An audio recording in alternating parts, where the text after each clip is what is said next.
sa lansang mo'y aming kinulala. Patawarin namin sa kasalanan. Ako'y kawan o mahal kong Diyos, sang-ayon sa iyong kagandang loob. Sala mo'y iyong inisip, ayon din sa pag-ibig mo sa amin. Sa ngalan ng Ama at ng Anak at ng Espiritu Santo. Amen. Ang pagpapala ng ating Panginoon sa Kristo, ang pag-ibig ng Diyos Ama, at ang pakikipagkaisa ng Espiritu Santo naway suma inyong lahat. At sumayo rin. Kapapasok lamang natin sa banal na panahon ng Kwaresma. Kahapon nagsimula tayo sa Miyerkules de Ceniza. Patuloy po ang diwa ng pagtitika, pagsisisi, pagbabalik loob. Mga kapatid, aminin po natin ating makasalanan upang tayo maging marapat gumanap sa banal na pagdiriwang. Inaamin ko Sa makapangyarihan Diyos at sa inyo mga kapatid, naluba akong nagkasala sa isip, sa salita at sa gawa at sa aking pagkukulang.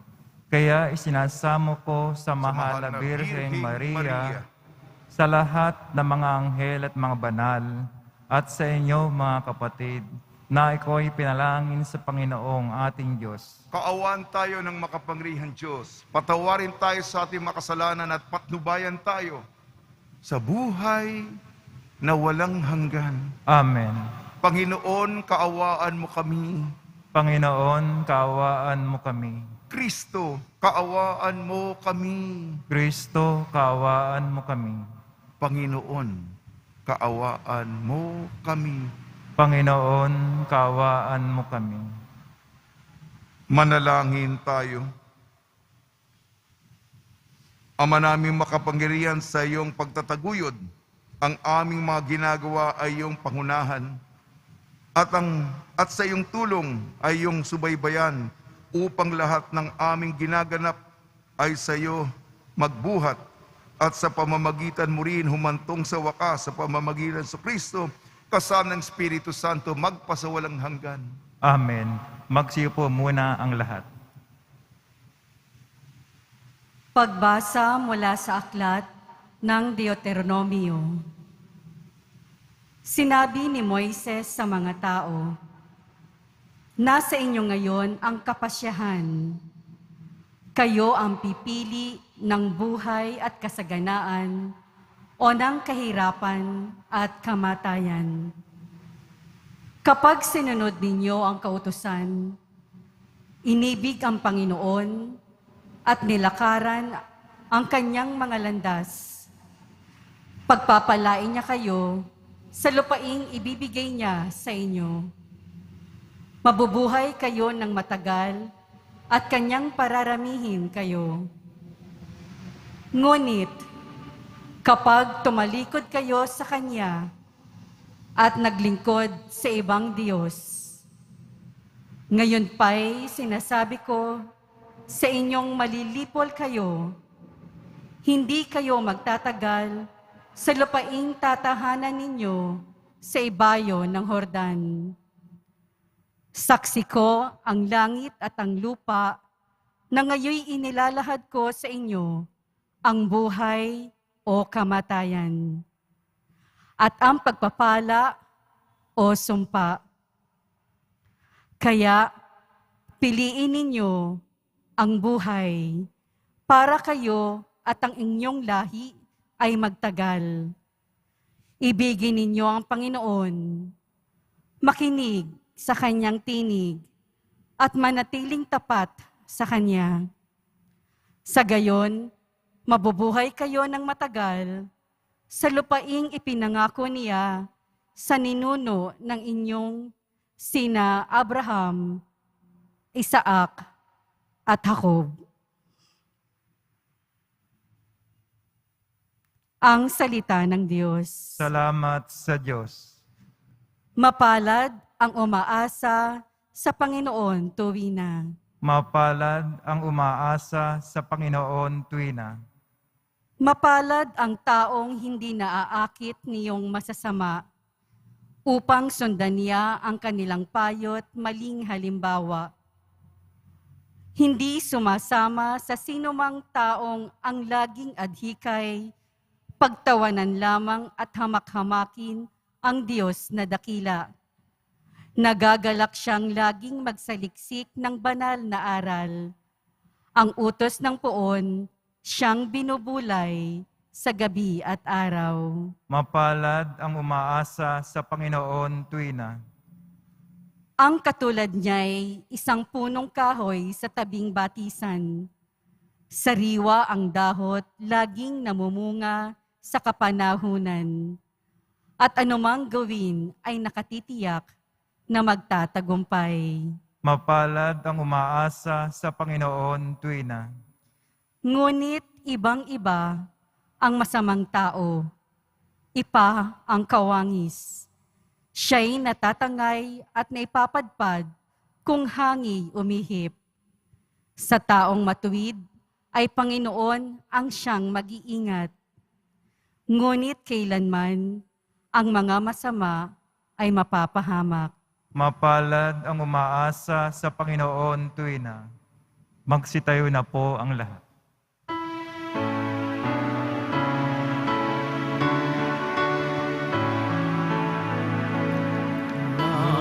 Nagpupuri kami sa'yo, Panginoon Jesucristo.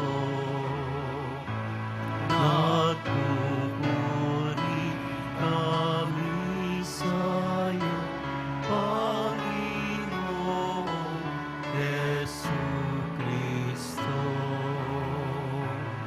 Sinabi ng pumahan, kasalanan ay talikdan, pagsuway ay pagsisihan. Maghahari ng lubusan ang buong Diyos na may kapal. Nagpupuri kami sa'yo, Panginoon Jesucristo. Sumainyo ang Panginoon, At sumayo rin ang mabuting balita ng Panginoon ayon kay San Lucas. papuri sa iyo, Panginoon. Noong panahong yun, sinabi ni Jesus sa kanyang mga alagad, ang anak ng tao'y dapat magtiis ng maraming hirap. Itatakwil siya ng matatanda ng bayan at ang mga punong saserdote at mga eskriba. Ipapapatay nila siya. Ngunit sa ikatlong araw ay muling mabubuhay.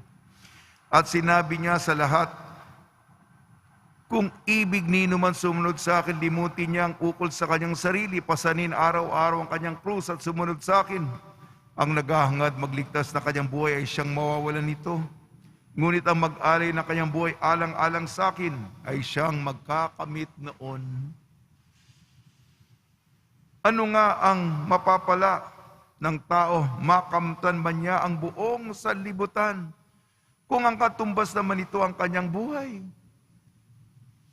Ano nga ang mapapala niya kung siya'y mapapahamak?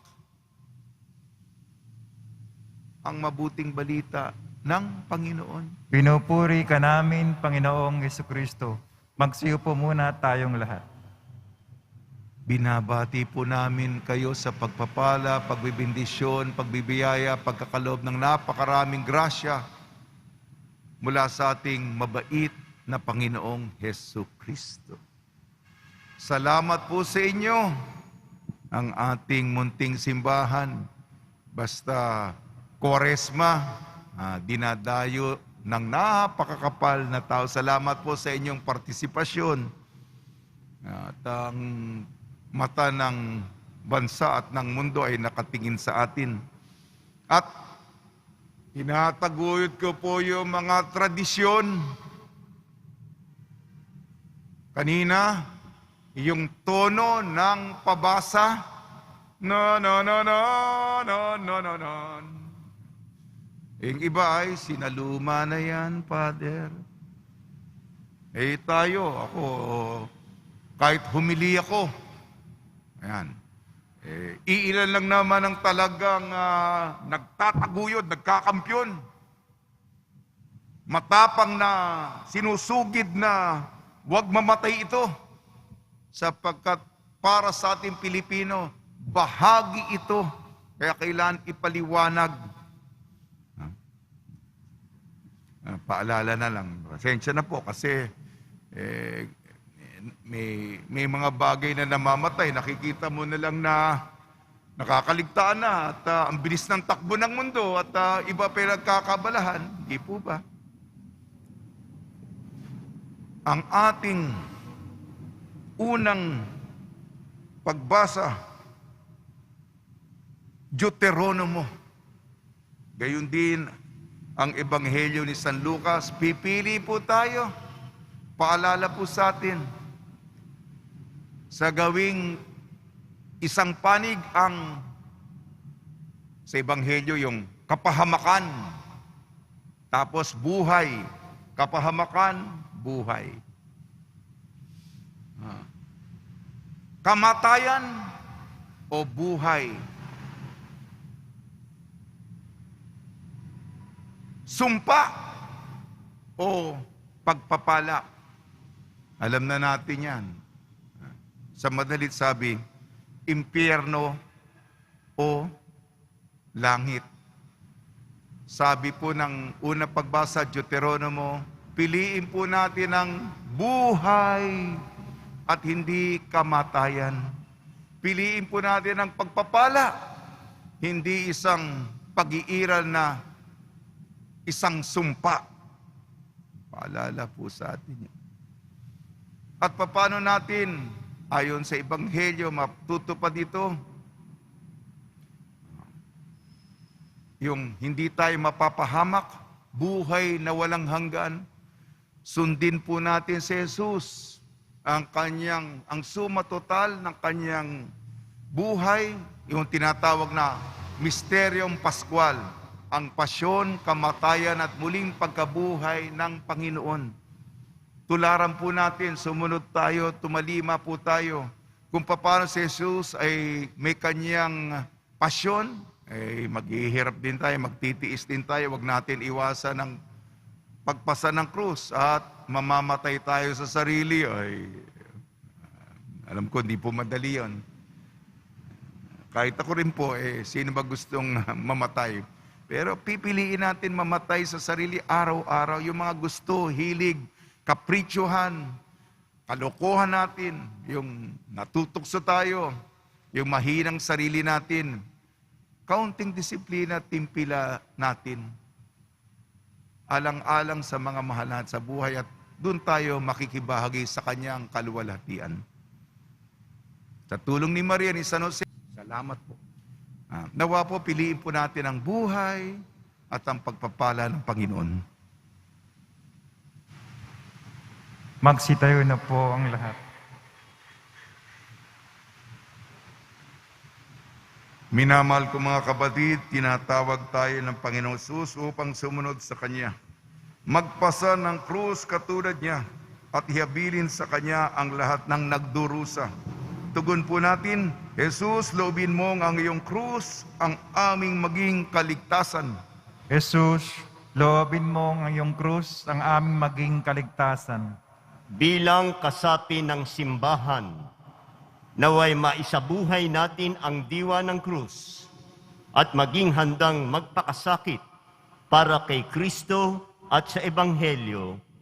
Manalangin tayo.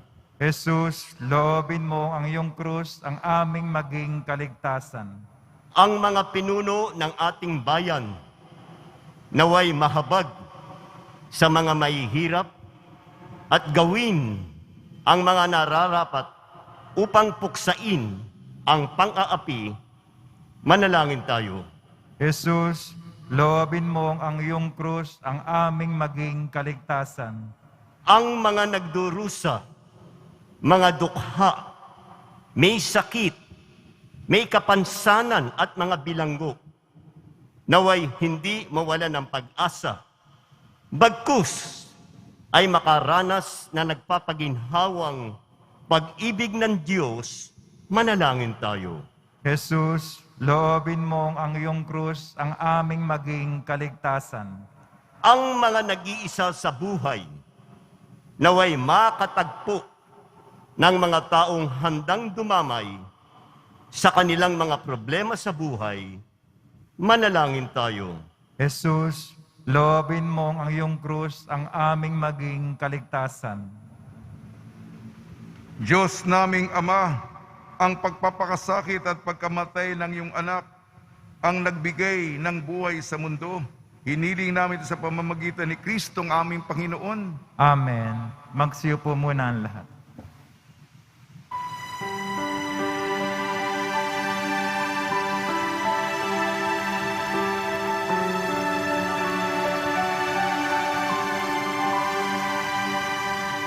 O Diyos, awang di mabilang, tanggapin mo yaring aming alay. Gawin ito bilang tanda ng aming kaligtasan. Marito, O Ama, alak at tinapay, luna ng lupa at ng aming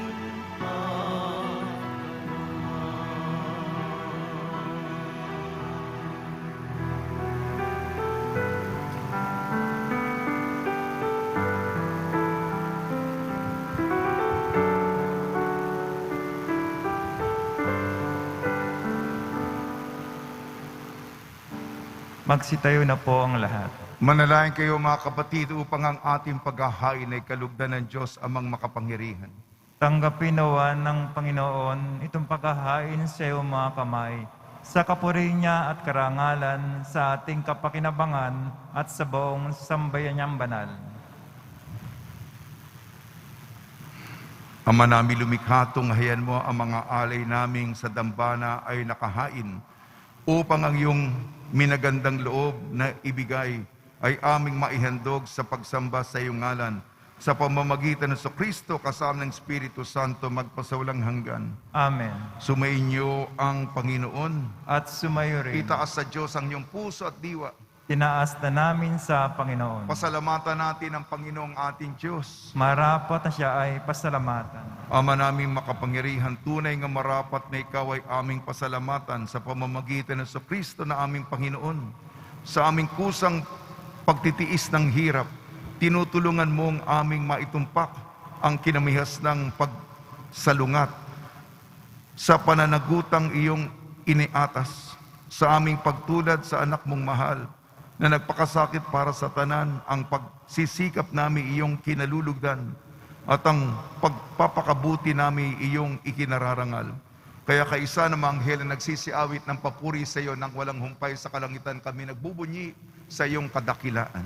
Santo, Santo, Santo, Panginoon Diyos ng mga hukbo, napupuno ang langit at lupa ng kadakilaan mo, o sana sa kaitaasan. Pinagpala na paririto sa ngalan ng Panginoon, o sana sa kaitaasan. Magsilod po ang lahat. Ama naming banal, ikaw ang bukal ng tanang kabanalan. Kaya sa pamamagitan ng Espiritu, gawin mong banal ang mga kaloob na ito, upang para sa amin maging katawan at dugo ng aming Panginoong Jesucristo. Bago niyang pinagtiis ang kusang loob na maging handog, hinawakan niya ang tinapay. Pinasalamatan kanya. Pinaghati-hati niya yun. Iniabot sa kanyang malagad at sinabi, tanggapin ninyong lahat ito at kanin, itong aking katawan ihahandog para sa inyo.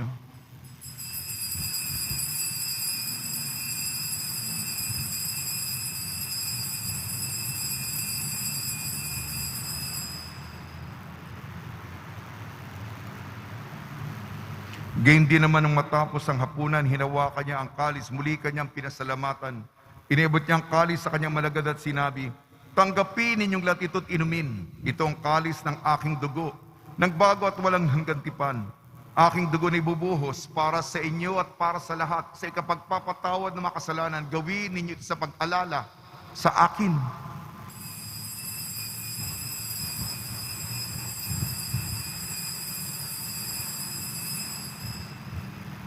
Magsitayo na po ang lahat. Ipagbunyi natin ang misteryo ng pananampalataya. Kristo'y namatay, si Kristo'y nabuhay, si Kristo'y babalik sa wakas ng panahon. Ama, ginagawa namin ngayon ang pag-alala sa pagkamatay at muling pagkabuhay ng iyong anak. Kaya't iniaalay namin sa iyong tinapay na nagbibigay buhay at ang kalis na nagkakaloob ng kaligtasan. Kami nagpapasalamat dahil kami minarapat na tumayo sa harap mo para maglingkod sa iyo. Isinasamo namin kaming magsasalo-salo sa katawan at dugo ni Kristo ay mabuklod sa pagkakaisa sa pamamagitan ng Espiritu Santo. Ama, lingapin mo yung simbahang laganap sa buong daigdig. Puspusin mo kami sa pag-ibig kaysa ni Francisco na aming Papa at ni Jose na aming Obispo at ng Tanang Kaparian. Alalahanin mo rin ang mga kapatid namin na himlay na may pag-asang sila'y muling mabubuhay, gayon din ang lahat ng mga pumanaw. Ipagdasal natin po ang lahat ng mga yumao sa kapanahunan ng pandemya. Kaawaan mo at pagdapating kami lahat na makasalo sa iyong buhay na walang wakas kaysa ng mahal na Birhing Maria na Ina ng Diyos. Nuestra Señora de la Buena Hora, ng kabiyak na puso niyang si San Jose, kaysa ng mga apostol, San Aloysius Gonzaga, San Sebastian, San Lazaro, San Roque, San Juan Bautista at ang lahat ng mabanal na namuhay dito sa daigdig ng kalugod-lugod sa iyo, may pagdiwang nawa namin ng pagpupuri sa kararangal mo sa pamamagitan ng anak na aming Panginoong Jesucristo. Sa pamamagitan ni Kristo, kasama niya at sa Kanya ang lahat ng parangal at papuri ay sa iyo, Diyos amang makapangyarihan kasama ng Espiritu Santo, magpasawalang hanggan. Amen. Sa tagubili naman nakakagaling na utos sa turo ni Jesucristo na Panginoon natin at Diyos, ipahig natin ng lakas loob. Ama namin, sumasalangit ka, sambahin ang ngalan mo. Mapasa amin ang kaharian mo, sundin ang loob mo dito sa lupa para nang sa langit. Bigyan mo kami ngayon ng aming kakanin sa araw-araw at patawarin mo kami sa aming mga sala para ng pagkapatawad namin sa nagkakasala sa amin. At huwag mo kaming ipahintulot sa tukso at adya mo kami sa lahat ng masama. Hinihiling namin kami iadya sa lahat ng masama, pagkalooban ng kapayapaan, araw-araw iligtas sa kasalanan at ilayo sa lahat ng kapahamakan. Samantalang aming pinananabikan ang dakilang araw ng pagpapahayag ng tagapagligtas naming si Jesucristo. Sapagkat iyo ang kaharian at ang kapangyarihan at ang kapurihan magpakailanman. Amen. Panginoon Jesucristo, sinabi mo sa iyong mga apostol, kapayapaan ang iniiwan ko sa inyo, ang aking kapayapaan ang ibinibigay ko sa inyo. Tungyan mo ng aming pananampalataya at huwag ang aming mga pagkakasala. At pagkalooban mo kami ng kapayapaan at pagkakaisahin sa iyong kalooban, kasama ng Espiritu Santo, magpasawalang hanggan. Amen. Mga kapatid, mga kaibigan, sumainyo po ang kapayapaan ng ating Panginoon. At sumayo rin. Magbigayan po tayo ng kapayapaan sa isa't isa. Kordero ng Diyos na nag-aalis ng mga kasalanan ng sanlibutan, maawa ka sa amin. Kordero ng Diyos na nag-aalis ng mga kasalanan ng sanlibutan, maawa ka sa amin. Kordero ng Diyos na nag-aalis ng mga kasalanan ng sanlibutan, ipagkaloob sa amin ang kapayapaan. Ito ang kordero ng Diyos, ito nag-aalis ng kasalanan ng sanlibutan, mapalad ang mga inayayahan sa kanyang piging. Panginoon, hindi ako karapat-dapat na magpatuloy sa iyo, ngunit sa isang salita mo lamang ay gagaling na ako.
Magsitayo na po ang lahat.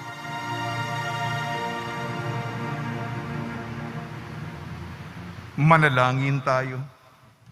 Ama namin mapagmahal, sa pagsasalo namin sa piging mong banal, ang paghahaing ito sa ikapagpapatawad ng mga kasalanan, ay siya na rin nawang laging magdulot ng kaligtasan sa pamamagitan sa Kristo kasama ng Espiritu Santo magpa sa walang Amen. hanggan. Boto ng kanilang mga kahilingan at dasalan, mahal na po ang Jesus Nazareno, iniyag mo sa pamamagitan ng krus ang walang mali na pag-ibig ng Diyos sa sangkatauhan. Pakinggan mo ang kahilingan niyo ang kana nagsusumamo sa iyo. Makamtanawa nilang yung katugunan at tanggapin ang kasagutan na may utang na loob na tinatanaw. Basbasan din po niyo mga daladala nila mga imahin at dasalan sa pamamagitan ng bendisyon nito na may maalala nila mga pangalan sa binyag na ibig at pagliling ko ng bilang Panginoon magpa sa walang hanggan. Amen. Sumayin niyo ang Panginoon At sumayo rin. at pagpalain kayo ng makapangyarihan Diyos, Ama, Anak at Espiritu Santo. Amen. Paglayin po niyo sa inyong pag-alis ang kapayapaan ni Jesucristo. Salamat sa Diyos.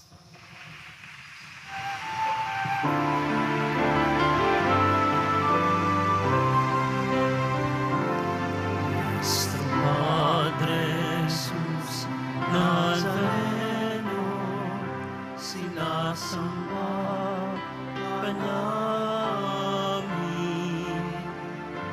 pinipinto ka namin, almo ang aming buhay at kaligtasan.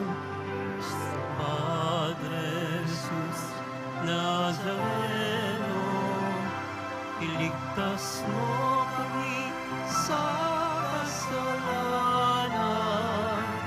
Ang krus mong kinamatayan ay sagisag ng aming kaligtasan. Nuestro Padre Jesus Nazareno, dinarangal ka namin.